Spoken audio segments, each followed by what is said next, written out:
Hello viewers, পুনৰ এটা সোৱাদ লগা ৰেচিপিৰ ভিডিঅ' লৈ মই মৃদুলাই আপোনালোকক সকলোকে ফুড এণ্ড লাইফ এক চেনেললৈ স্বাগতম জনাইছোঁ। আৰু আজি এই ভিডিঅ'ত মই একেবাৰে এটা সোৱাদ লগা তেঁতেলীৰ চাটনি বা টকৰ ৰেচিপি লৈ আহিছোঁ। এই জ্বলা মিঠা টেঙা চাটনিবিধ আপোনালোকে দহি বৰা, চাট, ঘুগনি, পৰঠা, ৰুটি এই সকলোবিলাকৰ লগতে খাব পাৰিব আৰু খুব কম সামগ্ৰীৰে এই ৰেচিপিটো বনাব পাৰি।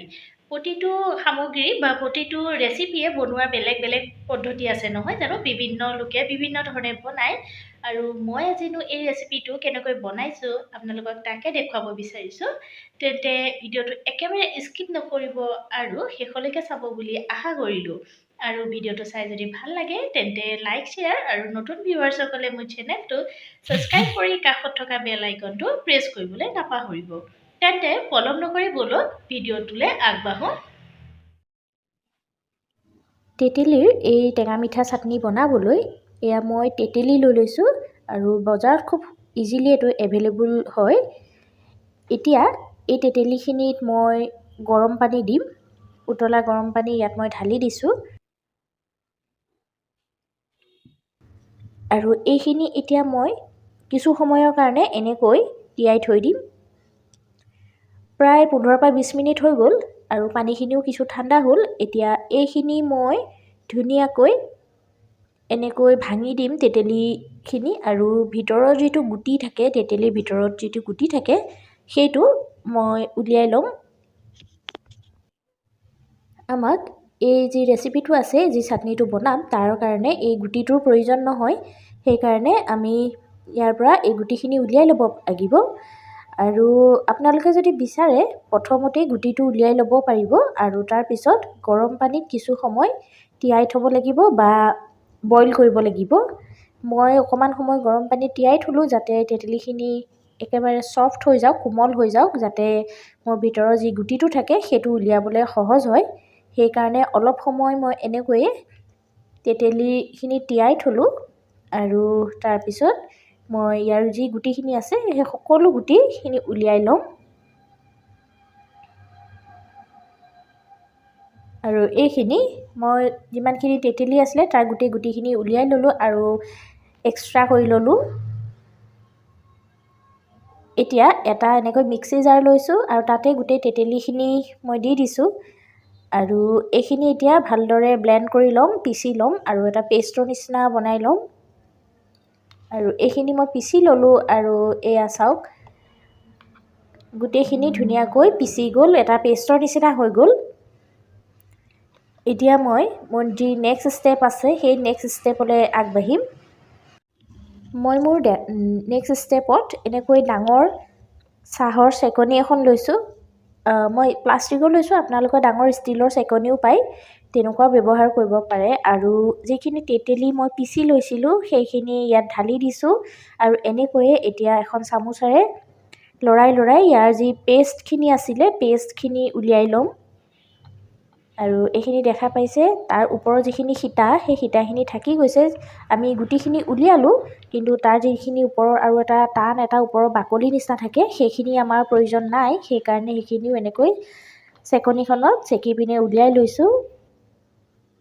অকণমান পানী দি ল'লোঁ কাৰণ যিহেতু আমাক অকণমান পানী লাগিবই, সেইকাৰণে মই মিক্সি জাৰটোত যিমানখিনি লাগি আছিল এক্সট্ৰা তাতে পানী অলপ মিক্স কৰি ল'লোঁ আৰু সেইখিনি ইয়াত ঢালি লৈছোঁ। আৰু এতিয়া এইখিনি ভালদৰে মই এনেকৈ চেকনিখনত চেকি উলিয়াই ল'ম। আৰু এইখিনি চাওক আমাৰ ওপৰৰ গুটিটোৰ বাহিৰেও এইখিনি হৈছে এক্সট্ৰা সীতা আৰু আমাৰ এইখিনি নালাগে। আৰু এইখিনি হৈছে তেঁতেলীৰ ৰসখিনি যিখিনি মই চেকি ল'লোঁ আৰু এইখিনি এতিয়া কমপ্লিট অকল ৰসখিনিহে আছে, ইয়াত কোনো ধৰণৰ গুটি বা ইয়াৰ সীতাবিলাক নাই। এতিয়া এইখিনি যিখিনি ৰস ওলাইছে সেইখিনিৰেই আমি চাটনিখিনি বনাব লাগিব। তেন্তে ব'লক আমি চাটনিখিনি বনাওঁ। আৰু তাৰ বাবে এয়া মই প্ৰথমতে কেৰাহীত তেল অলপ দি ল'লোঁ আৰু সেইখিনি গৰম হ'বলৈ দিলোঁ। তেলখিনি গৰম হোৱাত ইয়াত মই 1/4 টিস্পুন গোটা জিৰা দি দিছোঁ আৰু সেইকেইটা ভালদৰে অকণমান ভাজ খাবলৈ দিলোঁ। জিৰাখিনি ভাজ খোৱাৰ পিছত ইয়াতে মই যি পানীখিনি উলিয়াই লৈছিলোঁ, ৰসখিনি উলিয়াই লৈছিলোঁ, সেইখিনি দি দিছোঁ আৰু এতিয়া ল' ফ্লেমত এইখিনি মই কিছু সময়ৰ কাৰণে এনেকৈ বইল হ'বলৈ দিম। তেতেলীখিনি দেখা পাইছে এটা ধুনীয়া উতল আহিছে, বইল হৈ আছে। আৰু এইখিনি সময়তে মই গুড় লৈছোঁ, সেই গুড়খিনি ইয়াত দি দিম। তেতেলীখিনি উতল অহাত ইয়াতে মই 50 গ্ৰাম গুড় এড কৰি দিছোঁ। গুড়খিনি মিহি মিহিকৈ কাটি ল'লোঁ আৰু ইয়াত এড কৰি দিলোঁ। তেতেলীখিনি আৰু গুড়খিনি ধুনীয়াকৈ মিক্স হৈ যাব লাগিব, তেতিয়াহে ইয়াৰ এই চাটনিখনৰ টেষ্টটো একেবাৰে ধুনীয়াকৈ ওলাব। আৰু এতিয়া এই গুড়খিনি ধুনীয়াকৈ গলি যোৱাৰ সময়তে ইয়াতে মই কিছুমান ড্ৰাই মছলা আছে, সেই মছলাখিনি ইয়াত মই এড কৰি দিম। আৰু তাৰ বাবে মই প্ৰথমতে এড কৰিম, এয়া হৈছে 1/2 টিস্পুন জিৰা পাউডাৰ। জিৰা পাউডাৰখিনি দি প্ৰথমতে ভালদৰে মিক্স কৰি লৈছোঁ।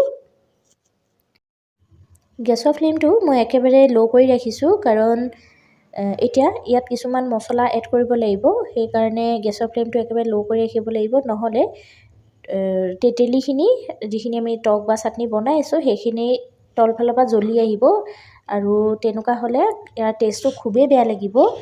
ইয়াত এতিয়া এড কৰিম নিমখ। মই ইয়াত ক'লা নিমখ আৰু নৰ্মেল যি ৰেগুলাৰ আমি ঘৰত খোৱা নিমখ মিক্স কৰি লৈছোঁ আৰু 1/2 টিস্পুন এড কৰিছোঁ। এবাৰ ভালদৰে লৰাই ল'ম আৰু লাহে লাহে দেখা পাইছে গুড়খিনিও ধুনীয়াকৈ গলি আহি আছে, মেল্ট হৈ আহি আছে আৰু চাটনিখিনি ডাঠ হৈ আহি আছে। নেক্সট ইয়াত মই এড কৰিম চাট মছলা পাউডাৰ। আৰু এই চাট মছলা পাউডাৰ ইয়াত মই 1 টিস্পুন এড কৰিছোঁ। এইখিনিও ধুনীয়াকৈ মিক্স কৰি লৈছোঁ মছলাখিনিৰ লগত।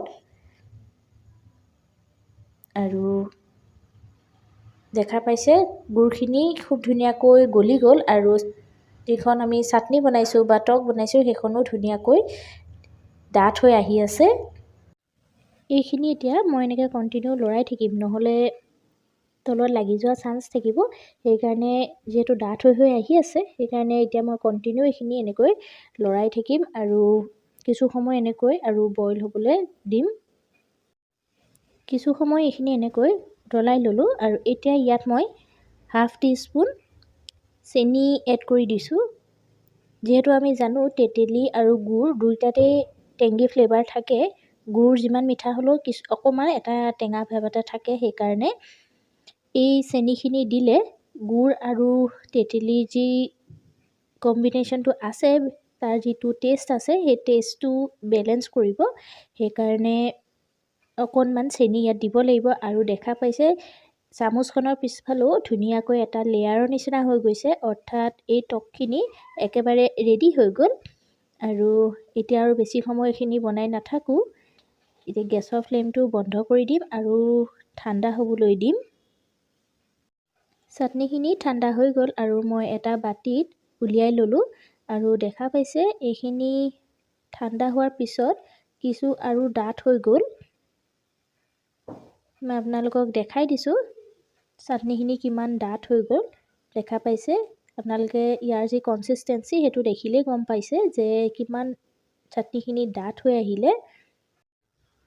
বনাবলৈ খুব সহজ দেখা পালে আৰু খুব কম ইনগ্ৰিডিয়েণ্টছ সামগ্ৰীৰ পৰাই এই টক বনাব পাৰি। আৰু খুব এটা ভাল কথা যে এই টকবিধ বা এই চাটনিখন আপোনালোকে বহুত দিনলৈকে মিনিমাম 15 পৰা 20 দিনলৈকে ধুনীয়াকৈ ফ্ৰিজত ষ্ট'ৰ কৰি ৰাখিব পাৰিব, কোনো ধৰণৰ বেয়া নহয়।